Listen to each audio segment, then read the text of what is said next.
Personal notice. Danger's my stock and trade. Except today. If you've got a job that's too tough for you to handle, then it's too tough for me.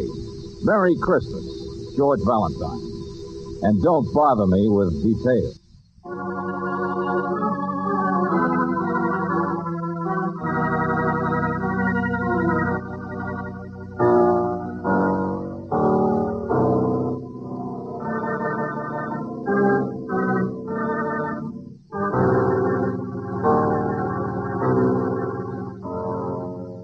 Let George do it.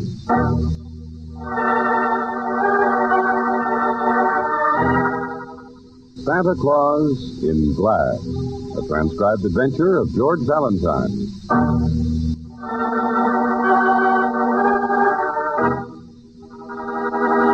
Stabbed, I said. S-T-A-B-B-E-D. Stabbed. This bird's been stabbed. What do you say we should do, George? Listen, Johnson, I don't want to work on Christmas any more than you do, but will you... Did you tell him that's the way we found him, Hold it, George? Brooksy. I can't hear. Yeah, that's right, Johnson. He was all trussed up and everything, but... What? Head? What head? He doesn't have one, naturally. That's the point. The knife must have... Oh, I get it, Johnson. Okay, see you later. Well, George? Hey, what happened to the radio? There we are. For heaven's sake, it's almost 3 o'clock. What did he He say? says, his wife says, just put some stuffing where the butcher tore the skin and shove it in the oven. Oh, thanks. I thought you told me you knew how to cook a duck. Well, I do, stupid, but the skin's too tough to sew. It just never occurred to me to use stuffing at both ends. Relax, I said. You know, I like the way you face that critter. Just like my mother used to do. Efficiency and tender care. There's a real art to it. Oh, I'm full of old-fashioned virtues. You know, it's funny the things you remember about Christmas. We always had the whole family for dinner, including a spinster aunt who played the little star of Bethlehem on a cornet. Cornet. We had a second cousin who yodeled after he stayed eggnog. Oh, George, after all this time, there's still so many things we don't know about each other. Angel today. Come on, I'll put this spoon in. Yes, sir. Well, the mistletoe is in the other room, and the kitchen is not very romantic, but, well, this has been a pretty swell Christmas. The best we've ever had together. So all kidding aside. Oh, you're welcome. Very welcome. Now, we still have some work in there, setting the table. Yes, sir. And some more music to hear. Enough to last us till next year. What's the matter, Brooksy? Oh, George, I can't help thinking. I know it's Christmas, but that silly ad you put in the paper, don't bother me with details. Oh, nobody even read it. It's just daring people to bother you, Look, George. it's afternoon already, isn't it? Has anybody been George, don't answer the door. It's too early for anybody for dinner, and it's too late for... Hey, this is your apartment, not mine. Nobody knows I'm here. Christmas is for us, George. It's for happy people. It's not for trouble and danger and all... It's for a little faith in human nature, Angel. Everybody else feels the same way we do. What do you want to bet? This is only a... Well, hello. Who are you? You were looking in the keyhole. Yeah, that's right. It's Merry Christmas. Yeah, same to you. But aren't you liable to get hurt doing that? No, not today. Nobody takes offense. Peace and goodwill. Look, who are you, friend? What do you want? Nothing. I don't want nothing. It's just that, well, Merry Christmas. There you are, Angel. See what I told you? I'm the new elevator man. My name's Bertie. Oh. And according to my list, your name is Miss Brooks. But don't think I haven't noticed you already. You're a lucky man, sir. I said to myself, now there's a young lady with mistletoe in her eyes. Excuse me. I mean, thank you. Just a second. You always get them. Never fails. Mistletoe in their eyes. You kind of like that kind of talk. Okay, so you're a student of human nature. Where did she go? Here, it's all wrapped. I meant to give it to you earlier. I'm sorry, I forgot. Oh, wow. A little present for the elevator man. Now, ain't that a surprise? Oh, yes, pretty, isn't it? I'm afraid it's not much. Don't you apologize, miss. Most exciting things come in little packages, I say. Oh, yeah, sure. I say that, too. Well, your problem's settled now, friend, so we'll see you later, huh? Hey, wait a minute, sir. George, who else did I forget to get a... Now, hold it, I said I got a package delivered. I'll take it. I'm your man. Package? Who's it for? Mr. Eric Suchek. For him, huh? Who's Eric Suchek? Down the hall. He's an older man, sort of continental. I don't know what he does. I've never really talked to him, but he's very interesting looking. Down the hall, which door? I'll take it for you, Mac. I'll take it. Oh, no, you won't. Special delivery service. Besides, I'm out for my own tip. Mr. Suchek's asleep. He told me to take anything at Kim Farm. To sleep this time of day, you sure? Well, you guys figure it out. Come on, Angel, back inside. Look what it is, George. It's a fancy wrapping. Curiosity. Let's have it, Mac. I ain't got all day. Suchek's an actor or something, or used to be in Europe. Probably something romantic from a woman. Yeah. Now let's have the package, Mac, and here's your tip. Hey, what is this? George, look. It's a present the lady just gave me. A necktie, I suppose, as they always are. You need it worse than I do, Mac. Well, it's a little irregular. Suchek will make it up to me. Merry Christmas, folks. Well, the holiday's getting a little commercial. Did you see? She gave him my necktie, my present. He just gave it away. Well, we expect something better out of Suchek. We shouldn't have let him do it. Oh, it's none of our business, Angel. That elevator man's up to something. I know he is. George, please suppose we give him that special present. Hey, stop it. How do you do? Season's greetings, that sort of thing. Thanks. Who are you? You don't mind if I step in for just a moment, will you? What? Thank you so much. Sure. Come right on in. This is Grand Hotel. I beg your pardon. Oh, yes, I see. Well, I'm so glad somebody does. Farnham is the name, Leopold J. Farnham, and I assure you I'm more embarrassed than you are. I say you're having duck, aren't you? I can smell it. I doubt if there's enough to go around, Mr. Farnham. Maybe what you're looking for is a Tom and Jerry. Oh, no, please. I didn't want her to see me. So. Her? I'm so sorry. It's perfectly all right, really. I was just, I was on my way to Suchek's apartment. Suchek, eh? Yes. Oh, he's quite a popular fellow. The old world charm, the gaiety, the hand-kissing, that sort of... But your neighbors, you know him, of course. I'm beginning to want to. What's this, who's this her? Oh, just someone I saw coming off the elevator. A little social faux pas, nothing more. I want to keep the day happy. She's gone down the hall now anyway, and I can slip to the stairs. But tell us why you wanted Much obliged, and I hope you enjoy that gossip. The Mad Hatter. Darling, what's going on? Wait a minute. A lot of mink coat down the hall, eh? Oh, knocking at Mr. Suchek's door. Yeah. But that's the woman Mr. Farnham was talking about. Come on. If other people can play games, I guess I can, Not too. what you say here. Don't you dare get mixed up in I it. just want to tell her she's not knocking loud enough. Eric? Oh, Eric. Excuse me, but I heard the elevator man say Mr. Suchek was still asleep. What? Who are you? This is Mr. Valentine, and I'm Claire Brooks. I live next door, you see. But asleep. After 3 o'clock. What went on here last night? A party? Oh, of course. The man with all the friends. The idol of the dowagers. Well, they were very quiet. I mean, I heard people leaving his apartment long before midnight. My apartment. But it would be decorous, wouldn't it? It is always so decorous. The model of behavior. Did you say your apartment? Of course it's mine. Quite a big one, you know. You don't think he could afford it, do you? I'm Mrs. Suchek. Mrs.? Or doesn't he tell his neighbors about his wife? Would it spoil that beautiful aura of tragic, unemployed Europeans? Oh, you think I'm really nasty, don't you? I traveled a long way just to wish him Merry Christmas, gentlemen. And the roads from the country house are such a sight, such a dreadful... I just think you didn't knock loud enough. Mr. Suchek. Hey, Mr. Suchek, wake up. He's really a light sleeper. Mr. Suchek. George? Well, now, take it easy, both of you. But hurry up with the key. I got it here someplace. I never use it except when I entertain in town once in a while myself. Such a big place, but he takes care of it for me. At least he does that. There's that one, the key? Oh, yes, here.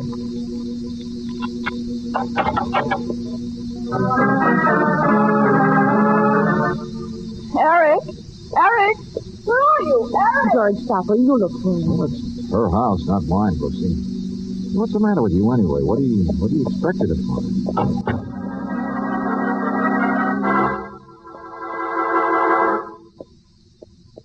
he not here? Oh, Went out someplace.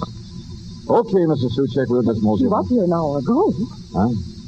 I had my chauffeur phone to make sure. Had him pretending to somebody else. Eric doesn't like to be surprised. But I was going to surprise him anyway.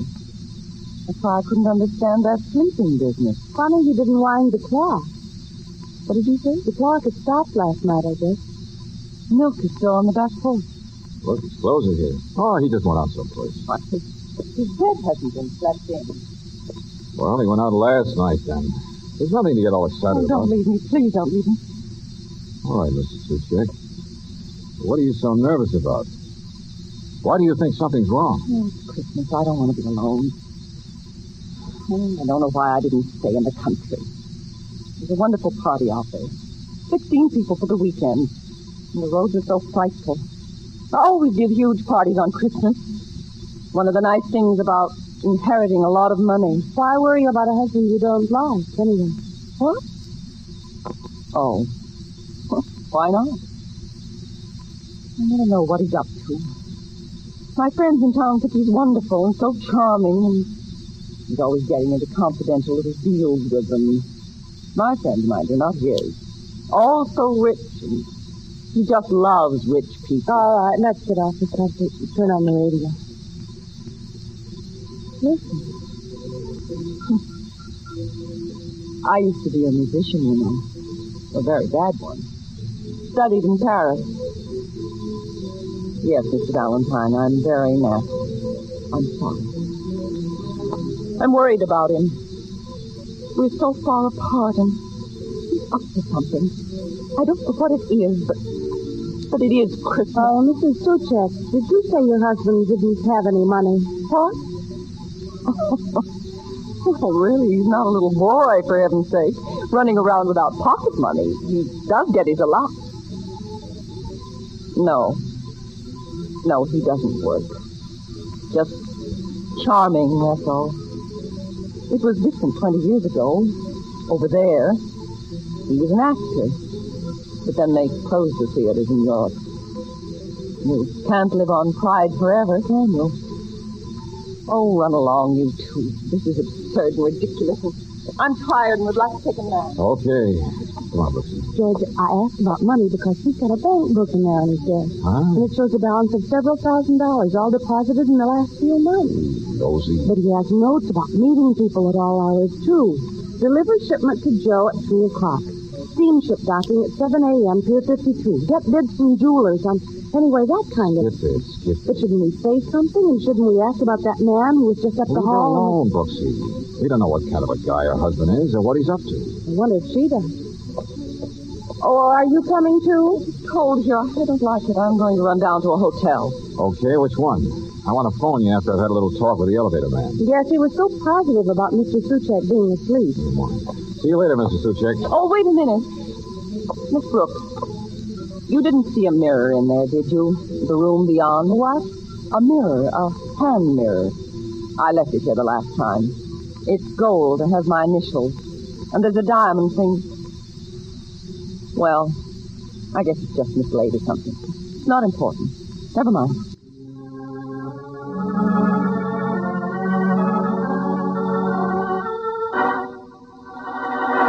George. Hey, what's the matter with you, friend? Nothing. I'm all right. Bertie, you were just We lying checked both there. elevators, couldn't I'm find fine, I tell you. But look at your room, all your presents. Leave me are- alone. And thank you. Merry Christmas. you. Oh, yeah, a very merry one. Buster, who hit you? Nobody. You didn't catch that mouse with cheese. Nobody. I told you I'm all right. Leave me alone. Oh, yes, and nothing's going on today, and I suppose Mr. Suchek is fine, too. Your big operator friend who sleeps says you. I didn't do nothing and nobody hit me. All these presents. But where's that package of Suchek's, the one you took delivery for? George, it's not here, is it? That's why somebody hit you, Bertie? I don't know a thing. I'm sick of this job anyway, so goodbye and Happy New Year. Oh, George, what's going on? What is it? He's not sick of this job. He's just got an angle on a better one. Come on, back up to the lobby. Angle. Everybody's got an angle. But you were right. Somebody must have taken a Suchek package away from him, Bussy. What the heck kind of a thing this is? Excuse me, Mac. Okay, don't mention. Hey, wait a second. You live around here? Know where I can find a guy named Suchek? I got a package for him. Oh, no, not another Let me one. see. Sorry, it's insured. Well, I could take it for him. George. This ain't no Christmas present, buddy. It's from Holland, insured for $5,000. Just tell me what... He's not at home. There's you. I got a phone number on him. I'll find out. And you look so trustworthy. No, we're telling the truth. He's really I not. know, lady. Just give me the package. What do you think this badge and gun is for unless it... Hello. Yes. Hello. Not at home, huh? George. What number did you dial? Armored delivery, Mr. Suchek. Oh, yeah, I was expecting you to call. You have a shipment for me. Number upstairs. What do you think, wise guy? Well, there's no apartment number, Mr. Suchek, so if you'll just tell... I don't want it, please. I don't want that one. Not today. It's marked special. I'm sorry. I am home, but you'll have to wait delivery until tomorrow, please. Okay, sir. Not at home.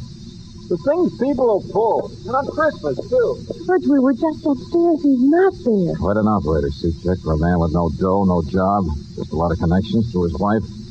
$5,000 packages. Don't blame Ferdy for getting interested. One of the packages is missing. Yeah. Let's go see this mighty man.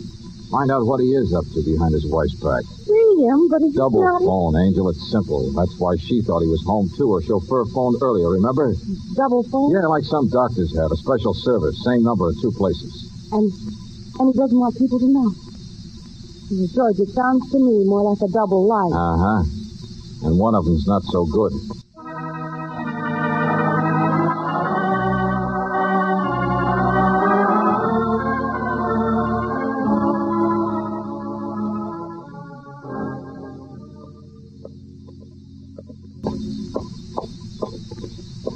Studio on the top floor, according to the phone company. Not quite as fancy as the apartment. Oh, but it'd be a lot more convenient for meeting the kind of people you wouldn't want in your wife's place. Oh, I don't know. They get him listed as being in the import-export business. Look who's here. Hello, Mr. Valentine. Been waiting. I saw you drive up and look around outside. Mr. Farnham. And you know my name now, huh? I don't have much time. Yes, of course I do. Well, I came to see Suchi. Yes, I know. Naturally, you came because of his wife. She's a strange woman, but you decided she's unhappy and upset about her husband, and you wanted to help her. You know everything. I've also found out you by way of being a detective. I assure you, I've hired plenty of them myself in the past few weeks. So I thought you might respond to a Christmas present. $100 bill? Now, I can prove to you that I am perfectly honest. That's more than we can say for Suchek, don't you think?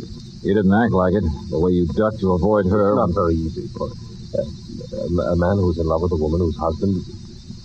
Well, anyway... You mean you and Mr. Oh, yes. Of course.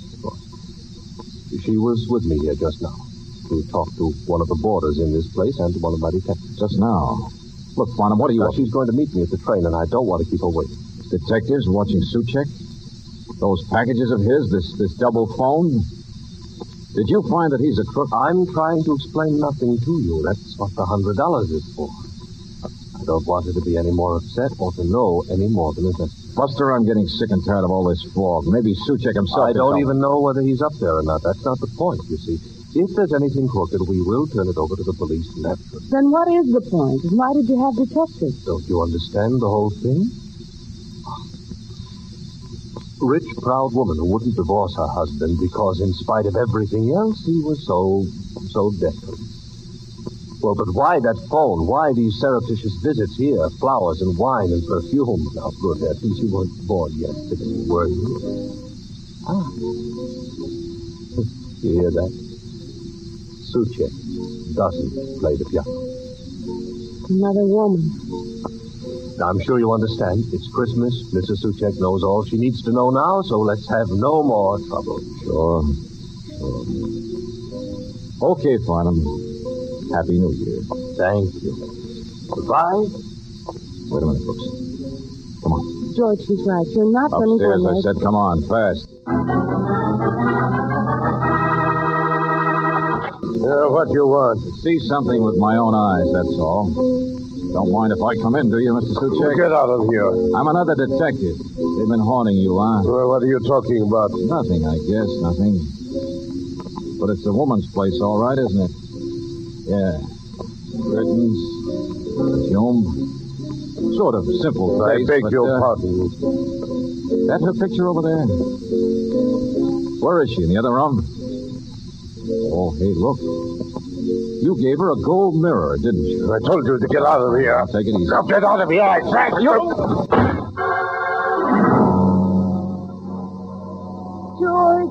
George, you idiot. Going in there. Never mind. I'm all right. Come on, find me a phone. We're going home. Not until I've got Johnson to pick up that woman. What? You heard me, Mrs. Suchek.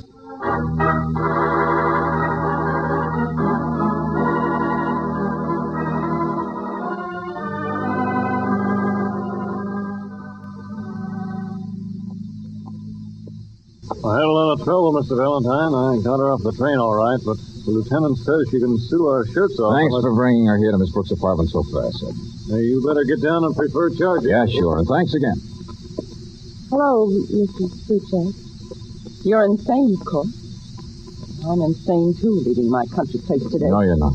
Don't open your mouth to me, young man. Take it easy. Where did you get the package? George, it's the same original one. The one that It would be an understatement, wouldn't it, to say that's none of your business? Okay. Mr. Farnham gave it to you. How helpful. Now, will you please explain At least what... he's the only one who was around here to have known that Freddie the elevator man had it. What? Now, that's past history, not important. You're quite a guy, your friend Farnham. You meet up with some choice men. Mr. Valentine, I really think you are insane.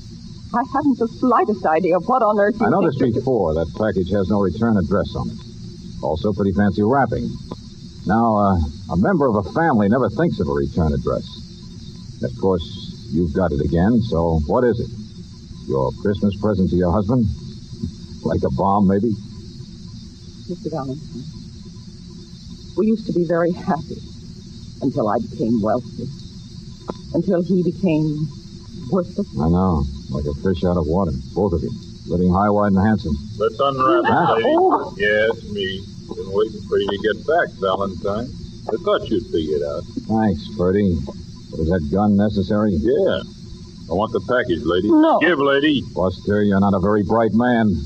All day you've been out for a fast buck. Well, this isn't it. Is that so? Give that back, Mrs. Suchek. I'll have to admit I'm a little curious myself. That's more like it. Here we are. A Santa Claus. How about that? Think so, Chip. Looks European. Glass. A glass Santa Claus. Well, Mrs. Suchek, I was curious, too. But more about the way you and your husband apparently treated each other. You can't live on pride forever, you said. I don't want to talk about my husband. I know. And Farnham took you over there, and some boarder gave you the gossip. Some detective who'd watched your husband sneak in there once in a while on holidays. And I went over myself when I heard a phonograph record playing piano music. You used to play the piano, didn't you? Studying music in Paris? George, it was a phonograph? That's what first tipped me. Noel is a French carol, isn't it? What are you talking about? About how Christmas isn't for trouble or danger. That's what you think. Oh, you'll get out of this. Santa Claus is hollow, ain't it? What? They smuggle things in the hollow things, don't they? Big operator like Suchek. Oh, you'll break it. Good night, stupid. Oh, grab it, George. Oh. I couldn't reach it in time.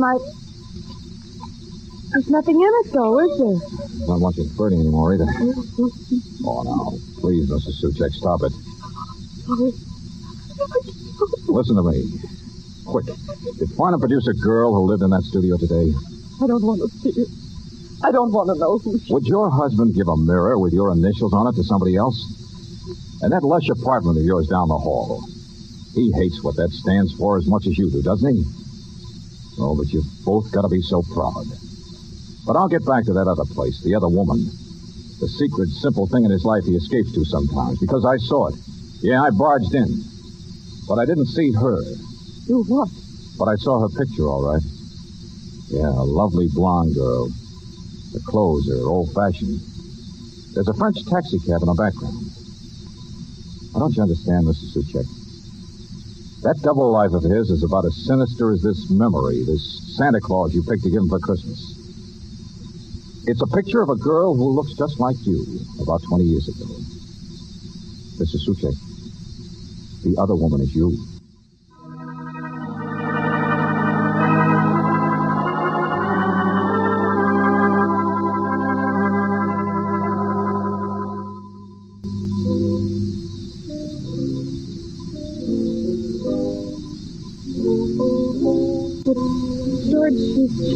so much. Well, both of them did, Angel.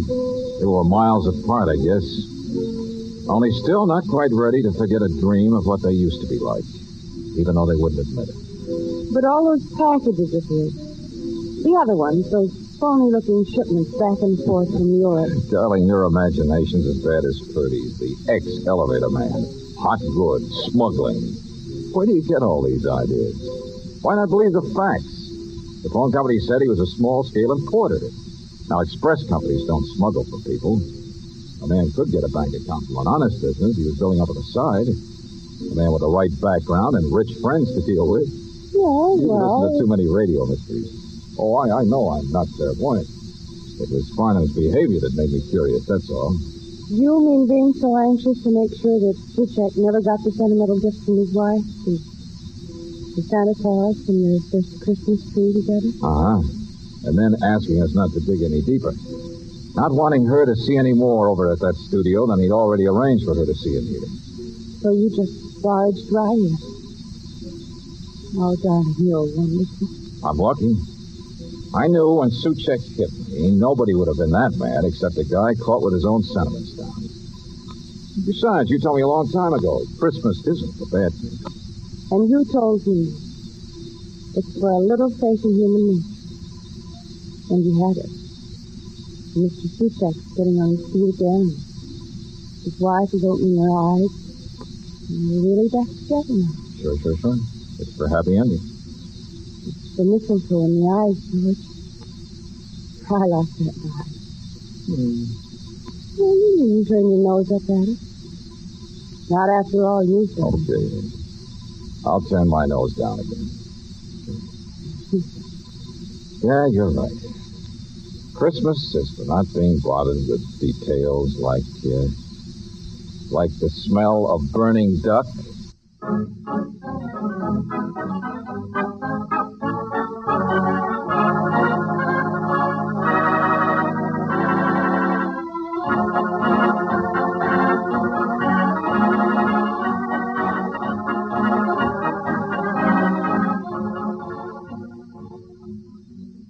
Merry Christmas, everybody. This is John Heaston, hoping that your Christmas day was everything you wanted it to be. Hoping you were with family and friends, and that you've heard from loved ones who were too far away to make the trip home.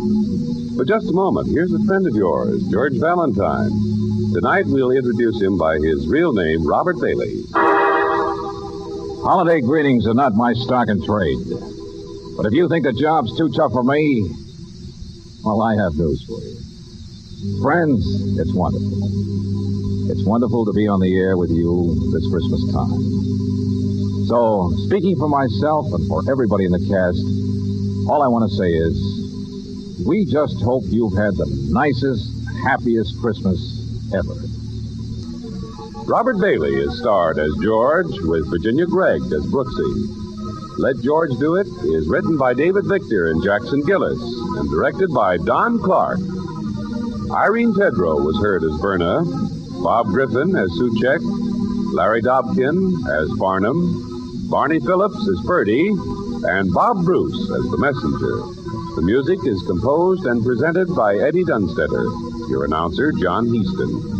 Listen again next week, same time, same station, to Let George Do It.